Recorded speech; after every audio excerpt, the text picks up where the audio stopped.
El huevo de la serpiente no es solamente el título de una película de Ingmar Bergman, sino que sirve de metáfora para hablar de esos imprevistos que llevan precisamente a romper con lo que inicialmente nos esperábamos, ¿no? De un fenómeno determinado, un fenómeno social en este caso. Imaginaos la siguiente metáfora. Una serpiente se introduce dentro del nido de un ave y deposita su huevo entre el resto de huevos de ave que hay en ese nido. Lo que se espera es que finalmente cuando eclosiona el huevo, cuando sale la serpiente que allí se está incubando, fagocite, se coma al resto de huevos de ese nido. Eso nos sirve precisamente como metáfora de lo que ocurre cuando vemos el mayoritario auge que hay de gobiernos de extrema derecha que están surgiendo por toda Europa y también en buena parte del continente americano. Y de ello vamos a hablar, pero no nos vamos a centrar en el presente, sino que vamos a intentar entender desde el pasado cómo se construye esa opinión pública favorable para aupar, para instaurar un cambio de régimen gubernamental hacia esa extrema derecha. Para ello nos vamos a basar en este libro, en Psicología de masas del fascismo. William Reich, su autor, vinculado al psicoanálisis alemán, lo publicó en 1933, un libro que en su momento fue censurado, fue retirado de las librerías y su autor tuvo que verse obligado al exilio fuera de Alemania. William Reich precisamente quería con este libro alertar o advertir a buena parte de la población alemana por los errores o por los posibles errores que se podían establecer si se votaba masivamente al Partido Nacional Socialista. Pero en 1933 coincidió con el voto electoral de la nación alemana y auparon finalmente al Partido Nacional Socialista. ¿Por qué ocurrió esto? Esto es algo que William Reich intentó explicar en su ensayo, en este libro, Psicología de masas del fascismo, y vamos a intentar explicarlo a lo largo de esta comunicación. Imaginemos el contexto en el que nos encontramos. Alemania es una nación empobrecida y arruinada a causa de la Primera Guerra Mundial. Como sabéis, la Primera Guerra Mundial afectó a buena parte de Europa y sobre todo a Francia y Alemania, dos de los estados que quedaron más empobrecidos y más afectados por todo lo que fue la contienda bélica. Pero especialmente en Alemania había además el orgullo herido, un orgullo, digámoslo así, aupado por intereses nacionalistas que lo que exigían era recuperar las glorias del pasado. En efecto, tenemos una nación en ese momento que está constreñida por una crisis socioeconómica a nivel nacional. Hay muchísimo paro, hay muchísimas empresas han sido expropiadas por empresas extranjeras y buena parte de ese capital que se está produciendo en la nación sirve para enriquecer a los propietarios de esas empresas extranjeras a nivel internacional. Y eso también genera mucho malestar a nivel salarial. A nivel sindical comienzan a haber muchos revulsivos, mucha inquietud. Es, como veis, una situación en la que las razones económicas están radicalizando el fervor, el enfado de buena parte del proletariado.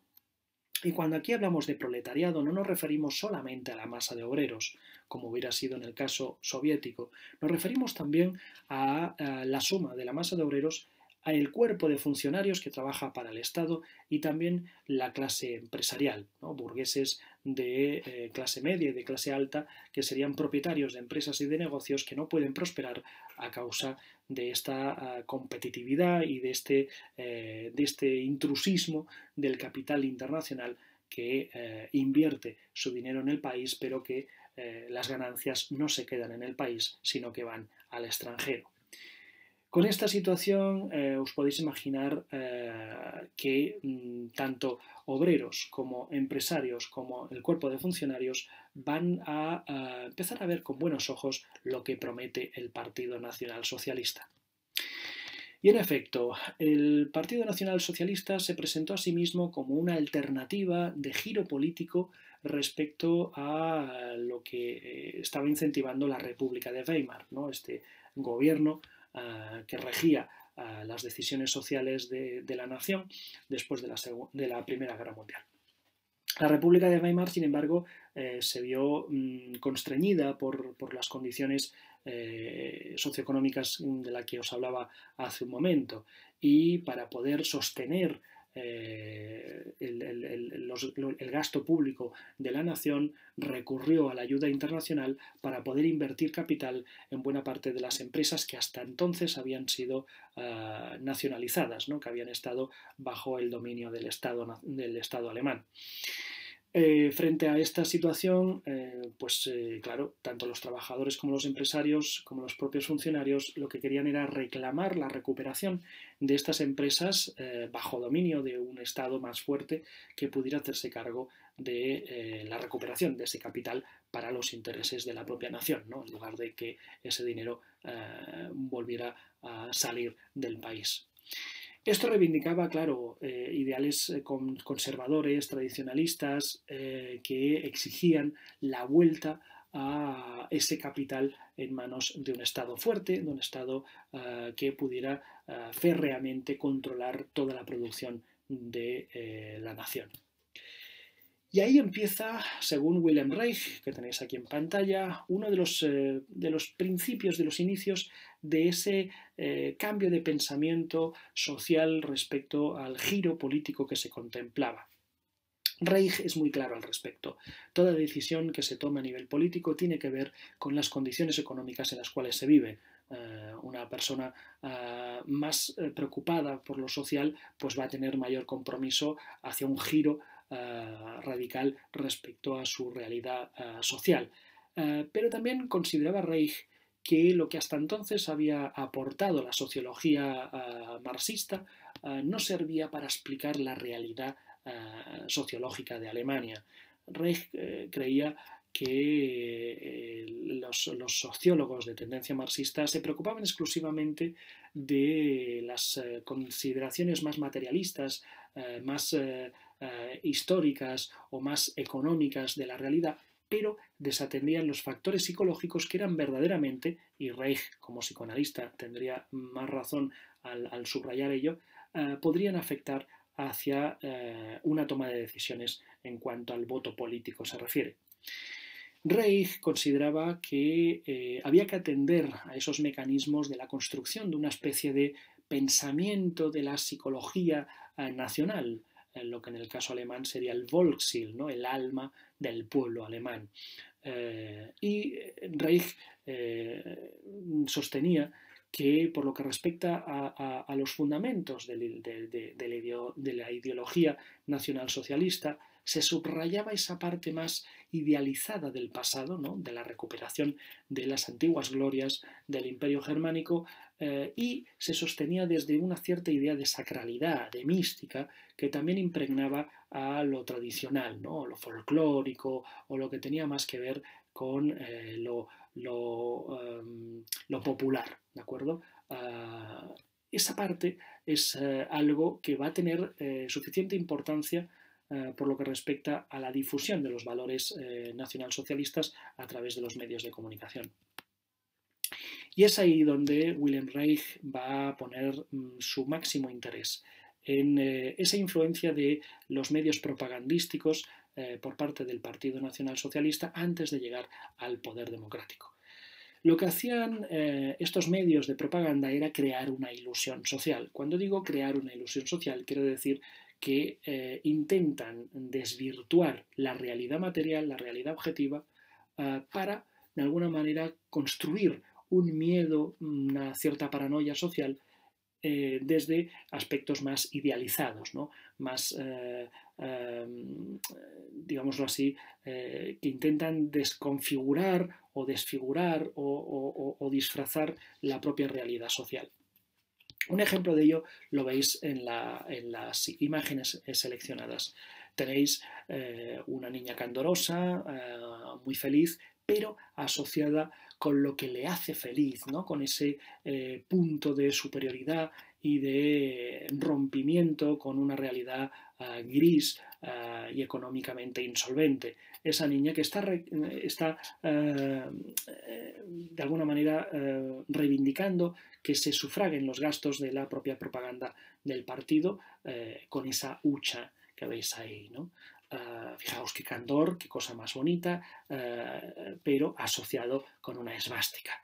Provoca un cierto contraste, como podéis imaginar, pero por otra parte es un ejemplo de cómo se está idealizando que la perfección viene, digámoslo así, esa felicidad candorosa y creada a partir de un dibujo, puede llegar también a creerse como algo cierto, ¿no? Si inviertes unas moneditas en esta campaña política, conseguirás que esa sonrisa también sea la tuya, ¿no? Que también aparezca en tu rostro.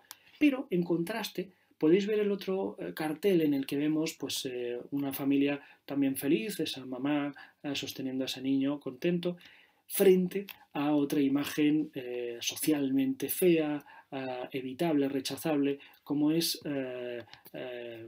una familia afectada o, digámoslo así, una familia de índole bolchevique, con esas facciones más feístas, ¿no? esa estrella que también queda asociada al pensamiento de izquierdas. Como veis, lo único que se hace es jugar con esa ilusión social.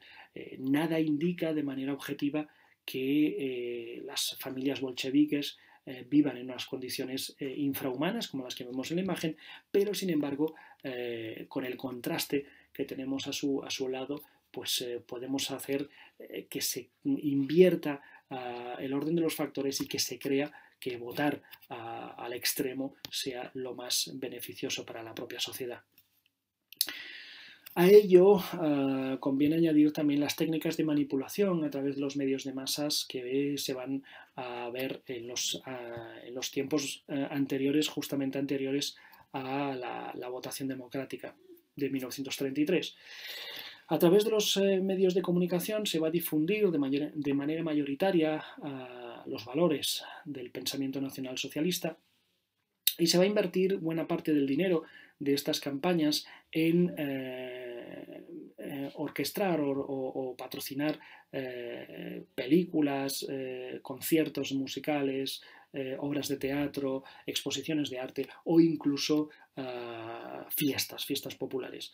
Si en todos esos eventos, por ejemplo, se pueden cantar himnos, se puede abrir con un mitin político o empezar a hacer visibles insignias o banderas que identifiquen un tipo de ideología, os podéis imaginar que esa difusión a través de canales populares también va a quedar asociada a un pensamiento político. Lo que no es de recibo, y aún en el siglo XXI se sigue haciendo, es instaurar una fiesta nacional, una fiesta popular, compartida por todo el mundo y por una pluralidad de ideologías, y enseñar una bandera que representa únicamente a un tipo de corriente política o ideológica. Eso se sigue haciendo en la actualidad, en efecto, y de alguna manera lo que hace es apropiarse de una fiesta popular, una fiesta que tiene que reunir el máximo de mentes plurales y diversas que componen una sociedad. Pero ese tipo de influencia la van a ejercer también cambiando a muchos profesores o a muchas personas de influencia sobre entidades o instituciones como pueden ser las educativas o las propias de la propia familia. Esos cambios de valores, ¿no? Que incluso desde más temprana edad hacia los niños van a condicionar maneras de pensar, maneras de comportarse, también van a originar un cambio en cuanto a la propia mentalidad de toda una nación. Ejemplo de ello son los tres carteles que veis. Así como se cree o se creía que el enemigo eran de alguna manera esas empresas extranjeras que se introducían en la nación para apropiarse del capital nacional, se llega a hacer una asociación entre el pueblo judío, ¿no? con intereses económicos en el extranjero, y el propio pueblo judío que aún vive dentro de la propia nación, como si en efecto ellos fueran los culpables de esa crisis económica que afectaba a toda la nación, a judíos y a no judíos, pero que de alguna manera servía para justificar el mal social creando un chivo expiatorio. Eso es precisamente lo que se hizo para conseguir el voto mayoritario a favor del Partido Nacional Socialista. Se debilitaba la moral de la sociedad diciendo constantemente que la situación, tanto moral como económica, en la que estaba toda la nación, era debida a una serie de personas dentro de la propia sociedad.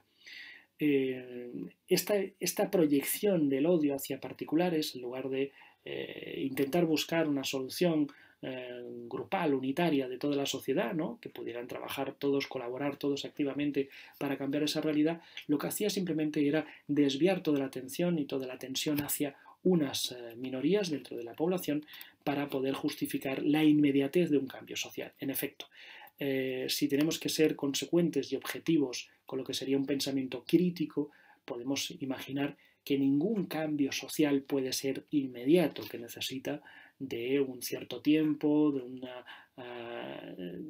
un cierto bagaje, de una cierta preparación, y que a muy largo plazo se pueden conseguir los éxitos de esas reformas sociales. Pero en el caso del Partido Nacional Socialista se subrayaba esa inmediatez del cambio, y esa inmediatez del cambio pasaba precisamente por desviar buena parte de las ayudas económicas, buena parte de la inversión del erario público, del dinero público, en unos sectores de la población en detrimento de otros. Ejemplo de ello lo tenéis en este anuncio, en esta campaña del Partido Nacional Socialista, en el que se dice, por contraste, que lo que cuesta mantener a una familia aria es lo mismo que cuesta mantener a un discapacitado en Alemania. Consecuentemente, lo previsible es que si se vota el Partido Nacional Socialista, unos queden totalmente excluidos de esas ayudas públicas para poder recuperar económicamente la nación, invirtiendo solamente el capital en aquellas personas que sean más productivas a nivel social. Fijaos en lo que implica esto. Implica el pensamiento proteccionista de que el Estado te ofrece el bienestar. Ese tipo de Estado te va a ofrecer un bienestar excluyendo a otros, y por otra parte garantizando una seguridad ciudadana, es decir, para que te sientas seguro vamos a excluir a todos aquellos que puedan ser una amenaza para la propia sociedad. Como veis, es un tema realmente de enjundia que nos hace reflexionar críticamente sobre qué es lo que está ocurriendo en el mundo en la actualidad respecto a esa aprobación casi masiva de muchos países por cambiar las tendencias de su gobierno hacia estas ideas de la extrema derecha. Si tenéis interés en profundizar en este tema, os animo a revisar estas referencias. Muchas gracias.